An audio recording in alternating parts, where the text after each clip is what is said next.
Chairman, this amendment finishes the good work begun by the gentleman from Utah on the previous amendment. It saves $3.4 billion by eliminating all funding for the Community Development Block Grant Program. This program was created in 1974 with the stated objective of eliminating blight and providing affordable housing. But in the nearly 4 decades since then, it has degenerated into a federal slush fund for pet projects of local politicians and politically connected businesses. It is plagued by profligate waste and outright fraud. This is an unauthorized expenditure. The legal authority for it expired back in 1994, 18 years ago, and Congress has not bothered to renew it ever since. But we keep shoveling money at it year after year. $3.5 billion averages to almost $50 from the earnings of a family of 4, and they have a right to know where their $50 taken from their family budgets is going. Now, Senator Coburn gave some examples in his Back to Black report.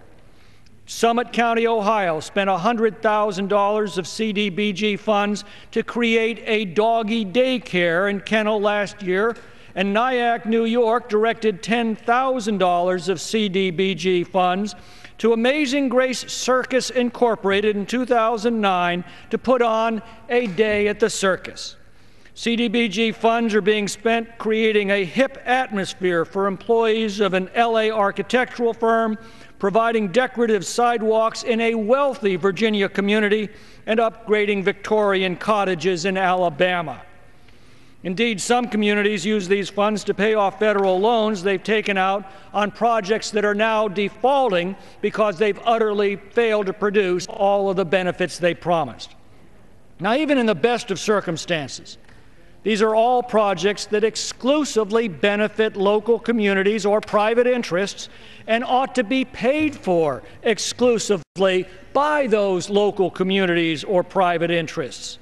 They are of such questionable merit that no city council is willing to face its constituents and say, this is how we have spent your local taxes, but they are more than happy to spend somebody else's federal taxes, so we end up robbing St. Petersburg to pay St. Paul for projects so dubious that the purported beneficiaries won't pay for them.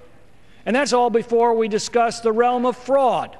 This program is replete with individuals directing six-figure sums to their personal bank accounts or political activities. The Office of Management and Budget has repeatedly branded this program as ineffective.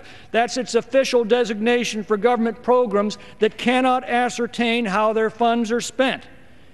HUD's own Inspector General found that in a relatively short 2-year time span, over 150 criminal indictments were issued for false claims, bribery, fraudulent contracts, theft, embezzlement, or corruption in connection with this program.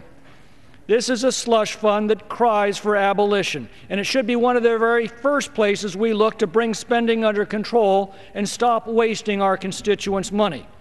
Once again, though, this unauthorized program is not targeted for elimination by the Appropriations Committee. It is not even targeted for a token reduction in spending. As we just discussed, the Appropriations Committee proposes spending $400 million more than we spent last year. Indeed, $400 million more than even the President requested.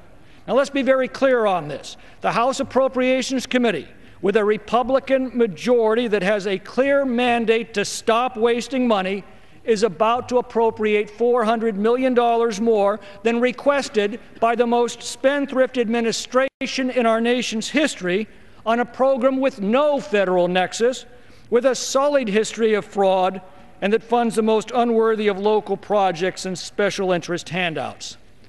The rules of the House were specifically written to prevent this type of unauthorized expenditure, and they provide for a point of order to be raised if it's included in an appropriations bill.